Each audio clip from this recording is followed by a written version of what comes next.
여러분 안녕하십니까? 8월 17일 토요일 JCN 모닝뉴스 시작합니다. 후반기 의장 선출 논란이 결국 사상 초유의 울산시의회 의장의 직무 정지 사태로 이어진 지 벌써 일주일째입니다. 그런데 설마 했는데 의회의 빠른 수습 해법으로 후반기 의장을 1년씩 나눠서 맡는 방식이 논의되고 있어 또 다른 논란을 낳고 있습니다. 전우수 기자가 보도합니다.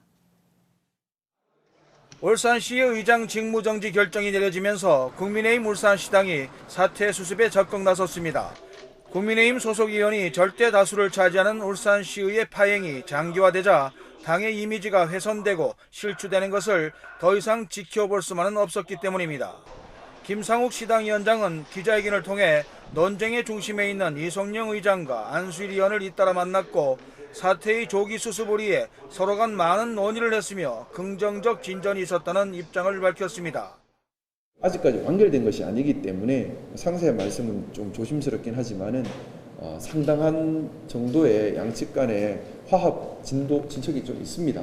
주말간에 많은 진척이 있었고요. 논의된 내용이 무엇인지는 함구했지만 김 위원장이 무엇을 제안했고 논의했는지는 두 의원들의 입을 통해 이내 공개됐습니다. 김 위원장은 두 의원들에게 후반기 2년 동안 1년씩 의장을 맡는 1+1 의장안을 제시한 것으로 알려졌습니다. 자리 나눠먹기라는 비난을 받겠지만 두 의원의 입장이 워낙 강경해 쉽사리 정상화 물꼬를 트기 어려운 데다 이달 말까지 시의회를 정상화하겠다는 약속을 지킬 만한 마땅한 방안 마련이 쉽지 않자 선택한 고육지책으로 보입니다. 이 같은 제안에 대해 두 의원은 조기 수습의 필요성에는 공감하면서도 반응은 부정적입니다. 안수일 의원은 조기 수습을 위해 김 위원장의 제안을 수용할 수는 있지만 이와는 별개로 울산시의회를 상대로 제기한 의장 선출 무효 소송은 그대로 진행하겠다는 입장입니다. 이성영 의장은 선징계 후 수습이 먼저라는 입장입니다. 1+1 의장안이 추진되려면 의장뿐 아니라 부의장과 상임위원장 등 의장단도 모두 1년씩 번갈아해야 한다는 비현실적인 의견을 제시하며 사실상 반대 입장을 보였습니다. 1+1 의장안에 대해 다수의 지역 정치권과 시민사회단체 등도 결코 용납할 수 없는 일이라며 반대 입장을 보이고 있습니다. 울산시의회의 빠른 정상화를 위해 궁여지책으로 제시된 1+1 의장 제안이 또 다른 논란거리만 키우고 있습니다. JCN 뉴스 전우수입니다. 울산시가 지난해 11월부터 추진한 2023년 지능형 교통체계 확장 사업이 완료됐습니다.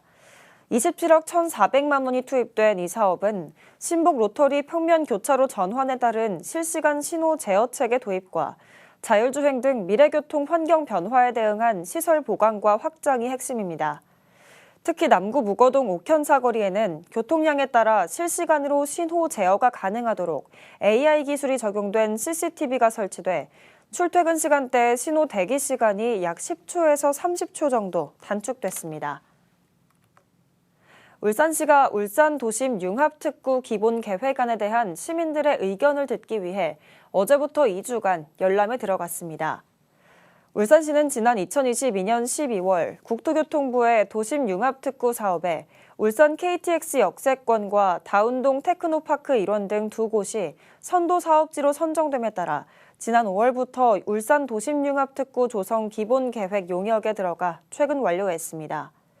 시는 기본계획안 열람 등의 절차를 거쳐 기본계획이 최종 수립되면 오는 2025년부터 2034년까지 기업 지원과 정주 기능을 갖춘 도심융합 특구 부지 조성을 마칠 계획입니다. 파리올림픽 태권도 금메달리스트 김유진 선수와 4위를 한 서건우 선수가 어제 울산시청을 방문했습니다. 김두겸 울산시장은 두 선수와 만나 환담을 나누고 금메달을 딴 김유진 선수에게는 금일봉을 전달했습니다. 울산시 체육회 소속인 김유진 선수는 이번 파리올림픽 태권도 여자 57kg급에 출전해 금메달을 차지했습니다. 울산 출신 서건우 선수는 이번 올림픽 태권도 남자 80kg급에서 4위를 차지했습니다.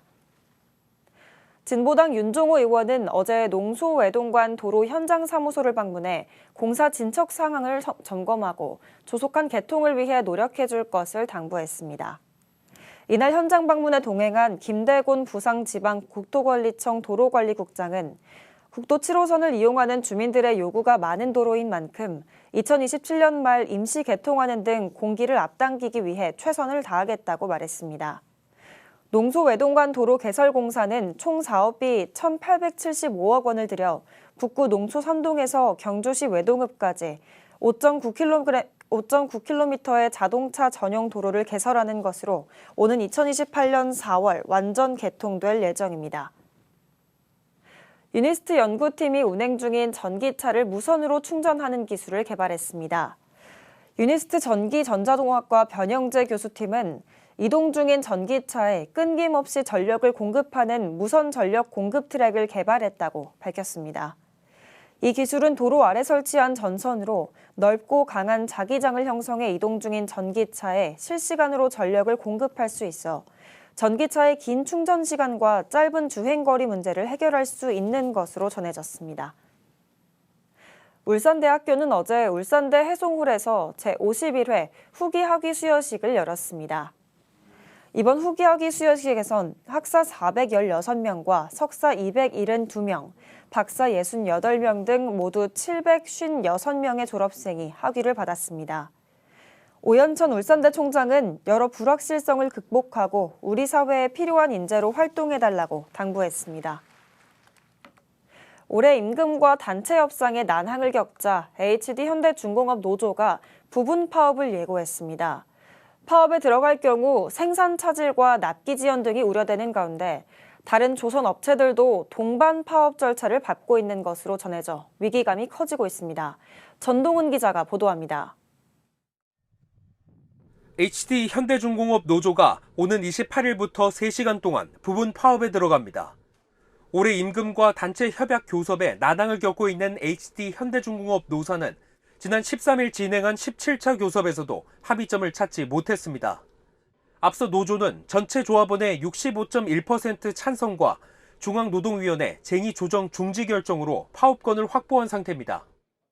지금까지 17차례의 교섭을 진행했습니다. 그럼에도 불구하고 사측은 어떠한 제시안도 내놓지 않고 있습니다. 진실된 교섭에 응할 것을 당부드립니다.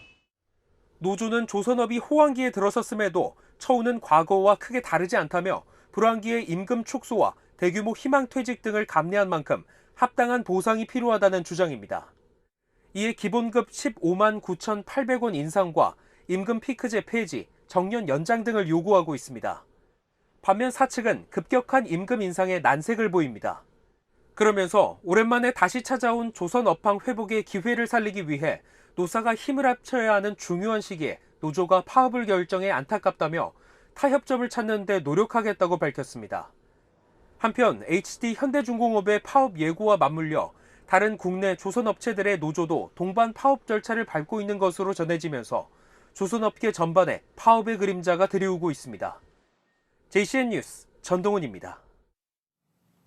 전국 수련병원의 하반기 전공의 추가 모집이 어제 마감된 가운데 울산대병원의 전공의 모집 지원자는 한 명도 없는 걸로 나타났습니다. 울산대병원은 미복귀 전공의를 제외한 레지던트 13명과 인턴 32명 등 45명의 전공의를 모집했지만 지원자는 없었습니다. 울산시 교육청은 올해 제1회 지방공무원 임용시험 최종 합격자 72명을 홈페이지에 발표했습니다. 합격자는 여성 51명, 남성 21명으로 여성 합격 비율이 2배 이상 높았으며 평균 연령은 29.9세로 20대의 비율이 58.3%로 가장 많았습니다. 울산시 교육청이 내년에 교육 공무직으로 400여 명을 채용합니다. 채용 인원은 늘봄 교무행정실무사 124명과 조리실무사 202명, 특수교육실무사 22명 등 8개 직종의 406명입니다. 시교육청은 오는 10월 23일 원서 접수와 제출 서류 등 자세한 내용을 담은 정식 채용 공고를 낼 계획입니다. 울산보건환경연구원이 지속되는 고온다습한 날씨로 인해 어린 염소의 설사증이 우려된다며 사육 환경의 철저한 관리를 당부했습니다. 염소 설사증은 고온다습한 날씨로 축사 바닥이 습해져 병원성 미생물 번식에 유리한 환경이 조성되면서 젖대기 이전의 어린 염소에게 많이 발생되는 질병으로 폐사율이 50%가 넘습니다. 울산 남부소방서 현장 대응단은 어제 남구 야음동 울산 우르테켈스 골드 아파트 소방차 전용 주차구역에서 긴급 출동 통행 방해 차량에 대해 강제 처분 훈련을 실시했습니다. 어제 훈련 장소는 최근 1년간 울산 남부소방서에 소방차 전용 주차구역 불법 주차 관련 민원이 60여 건 접수된 곳으로 이번 훈련은 긴급 출동 통행 방해의 심각성을 알리기 위해 마련됐습니다. 훈련은 긴급 출동 통행을 방해하는 차량을 강제 돌파하는 시연과 강제 견인 등으로 진행됐습니다.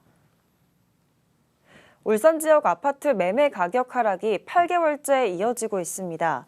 한국부동산원이 발표한 지난달 울산의 아파트 매매 가격 지수는 전달 대비 0.02% 하락해 지난해 12월부터 8개월 연속 하락세를 보였습니다. 반면 지난달 울산의 아파트 전세 가격 지수는 0.11% 상승해 올해 들어 전세 가격 상승세가 이어졌습니다. 장생포 고래바다 여행선이 광복절인 지난 15일도 고래를 발견했습니다. 남구도시관리공단은 지난 15일 오후 3시 20분쯤 장생포 남남동쪽 18km 해상에서 참돌고래떼 2천여 마리를 발견했다고 밝혔습니다. 이날 탑승한 321명의 승선객들은 장생포 앞바다에서 먹이를 잡으며 유영하는 고래떼를 25분 동안 관찰했습니다. 울산시가 시산하 각종 위원회의 참가 수당과 여비를 타 광역시 수준으로 조정합니다. 시는 각종 위원회 참석 수당을 타 광역시 수준으로 현실화하고 심사 수당의 기준을 마련하기 위해 어제 관련 조례 전부 개정 조례안을 입법 예고했습니다. 개정안에 대한 의견이 있는 기관이나 단체 개인은 다음 달 5일까지 의견서를 서면으로 제출하면 됩니다. 중구청은 어제 6.25 전쟁 참전 유공자 고 허말생 병장의 자녀 허광영 씨에게 화랑 무공훈장을 전수했습니다. 고 허말생 병장은 6.25 전쟁 당시 구사당 28년대 소속으로 공을 세워 무성 화랑 무공훈장을 받게 됐습니다. JCN 모닝뉴스를 마칩니다. 함께해 주신 여러분 고맙습니다.